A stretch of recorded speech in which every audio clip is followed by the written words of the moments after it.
your mind focused. Don't be a parent bogus. Before your child lost or missing, keep your mind focused. Serious Nothing, c'est le premier album qu'on a sorti. Donc ça, c'est le premier album que j'ai sorti. C'est sorti en 2009, je crois. Donc ouais, Serious Nothing, c'était par rapport à un constat régulier que je fais sur le hip-hop, parce que voilà, j'ai eu la chance de travailler avec beaucoup de musiciens, beaucoup de gens issus d'autres cultures, d'autres styles de musique. Et malheureusement, le hip-hop a une connotation qui est toujours comme si c'était une musique de gamin. Des fois, quand tu rencontres des musiciens, quand tu essayes de leur faire comprendre que tu es un artiste rap et que tu connais la musique, pour eux, c'est comme si tu les dévoiles un truc extraordinaire, quoi. Donc c'est pour ça que j'ai dit Serious Nothing, quoi. Que c'est un truc qu'on prend pour, entre guillemets, pour une connerie, pour une gaminerie. À la fin de la journée, c'est un des trucs qui cartonne le plus, quoi. Almost on his own, spend his time on his mobile phone, chatting with his Facebook virtual friends. The boy is sure, so young, but his face too. J'ai la chance d'aller dans plusieurs continents et c'est franchement chaque continent, chaque pays m'a marqué musicalement, humainement, spirituellement d'une autre manière. Et je vais dire que sérieusement, là où j'étais le plus touché, ce qui m'a le plus appris dans la musique, ça reste quand même en Afrique, quoi. Quand j'étais au Sénégal, j'ai travaillé avec des rappeurs sénégalais.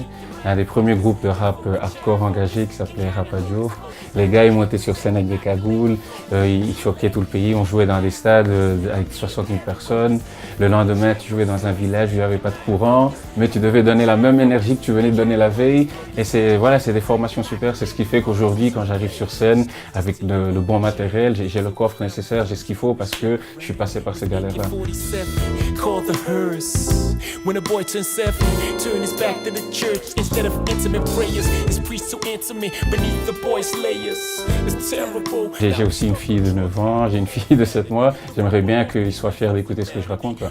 J'aimerais pas que ma fille écoute mes sons, que je parle de bœuf toute la journée, que je parle d'alcool, que je parle de gros cul. Mais voilà, mais en même temps, je critique pas ça parce que voilà, il y a des autres qui le font très bien. Il m'arrive d'écouter aussi quand je suis en soirée, des fois, j'ai aussi envie d'écouter ça. Mais quand je dis que je fais du rap conscient, ça veut pas en même temps dire un gars qui est là en train de te dire ce que tu dois faire dans la vie ou tout ça. Voilà, je pense qu'il faut pas mélanger les choses. Si on a envie d'être conscient à tel niveau, vaut mieux être politicien, écrire des livres et tout ça. Mais la musique, même si elle est consciente, ça reste comme de la musique. Donc pour moi, c'est important qu'il y ait le fond et la forme. Pour moi, une chanson qui n'a pas ces deux éléments, pour moi, c'est pas une chanson valable. Si tu racontes le meilleur message du monde, mais que tu donnes pas envie aux gens de l'écouter, pour moi, c'est pas de la zik, quoi. Donc voilà, j'essaie même en étant conscient, j'essaie quand même de donner envie aux gens de bouger, de chiller, d'avoir envie d'écouter ce que je dis, quoi. Ouais.